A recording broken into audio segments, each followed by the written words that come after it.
Pressure is mounting on the Albanese government to break a core election promise by scrapping Stage 3 tax cuts, which are set to benefit millions of Australians in 2 years' time. But what's most curious about the pressure is it isn't originating from political operatives as much as it's coming from the media. Is Jim Chalmers, or perhaps more importantly Anthony Albanese, up for unpopular decisions? Well, I think it's a very interesting phenomenon that we're going to see. Obviously, Labor went to the election saying we will deliver the Stage 3 tax cuts, right?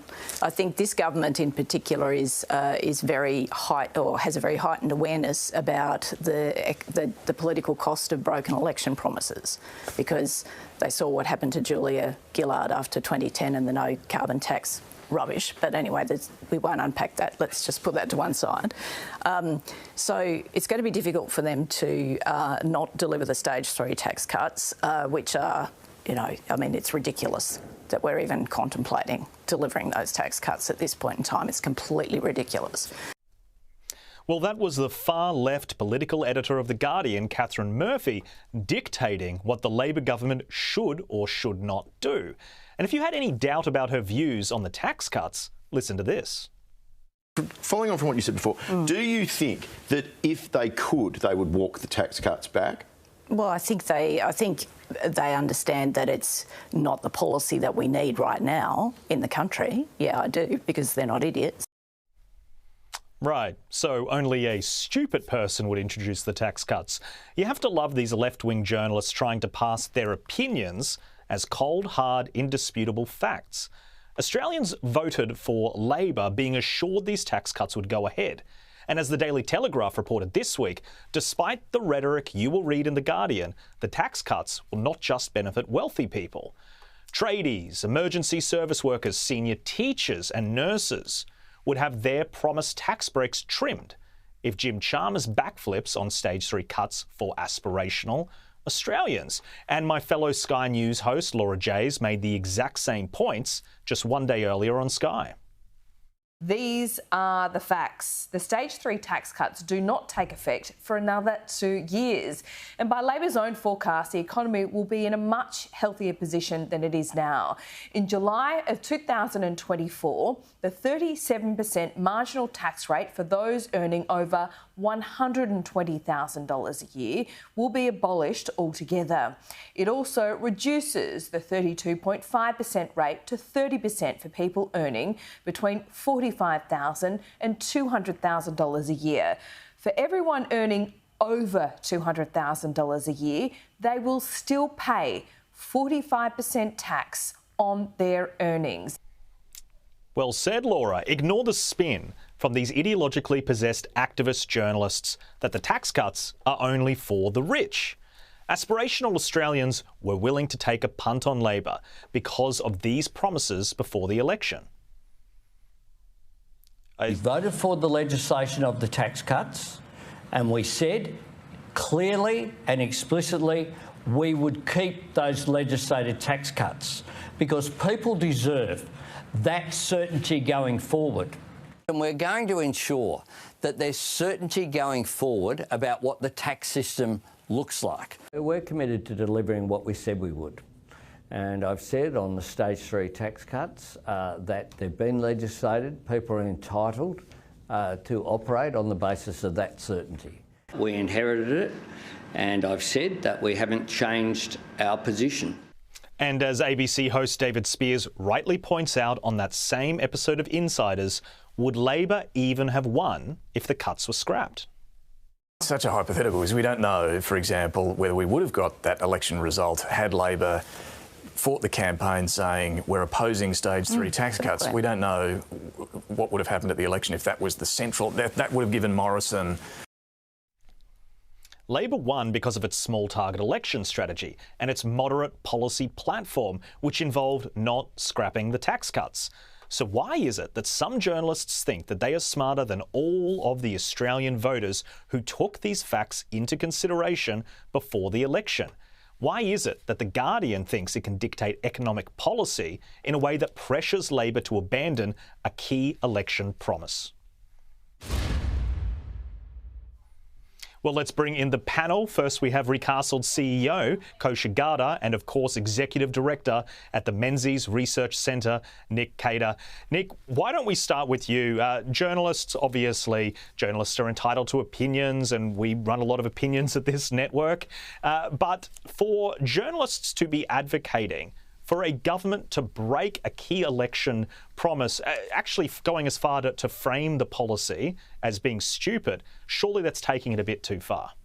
Well, it is, Jack. And I recall back in the 80s and 90s when the big economic reforms were introduced under Hawke, Keating and Howard, the press gallery was full of serious people that were urging them to reform the economy in the right direction even faster. So what's happened between then and now? I think number one is that journalists are much more remote from their readers than they ever have been. You know, they're very clustered in these inner city bubbles or around Canberra where they just don't understand what it is to go out and buy a $2.60 loaf of bread instead of spending $8 on sourdough. So they are cut off from their readers.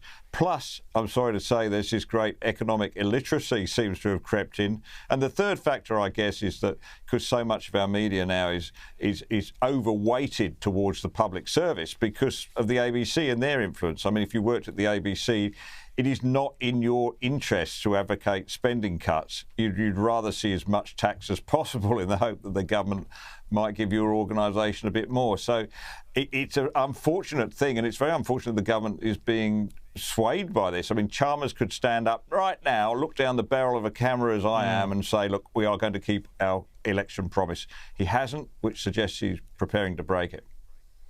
And Kosha, that to me, Nick makes a great point. That to me is the most jarring aspect of this whole thing. You've clearly got the pressure coming from the media and the government is listening. The coalition supports it. The majority of the politicians elected support it and took it to the election with that support. But now because of this pressure from a couple of really left-wing journalists at, say The Guardian, it appears that Jim Chalmers is balking.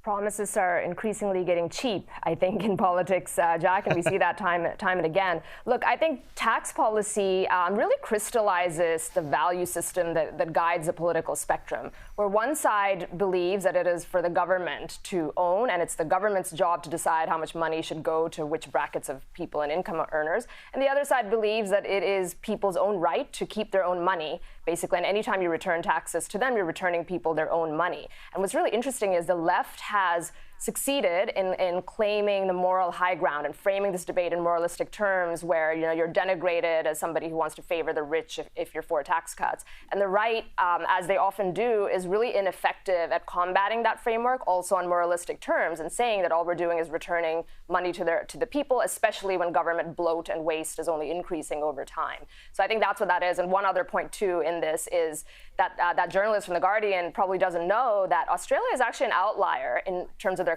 counterpart countries with respect to where that highest marginal tax rate cuts in. $180,000 Aussie is not actually that rich right now. And the counterparts in the United States, for instance, the highest marginal tax rate cuts in at $400,000 income.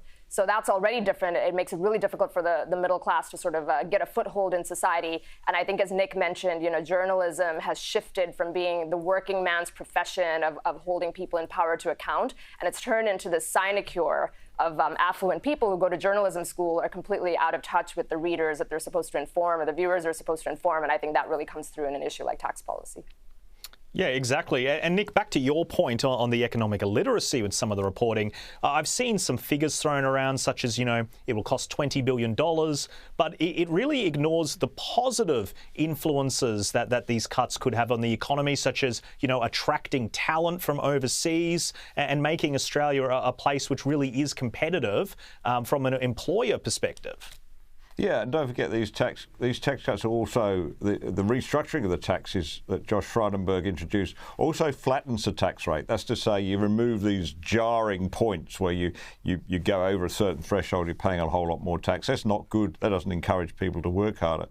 So, yeah, I mean, of course it will have a beneficial effect. It always does. I think the only question here is whether we should be injecting more money in the economy at a time when we're trying to stop people spending through raising interest rates. But the fact is these are phased in over such a long period that they will have next to no impact on the money supply in the short term. So that's actually not an issue. The real issue is just whether the government is prepared to cut its own spending, and you know, but that question is not being asked. You know, nobody is demanding of this government, for instance, that it does something about reforming the NDIS, which is long overdue when it's increasing at 12% a year. Where are the cries from the media for that? Of course, they're not there because that's just an aspect of economics which they show absolutely no interest.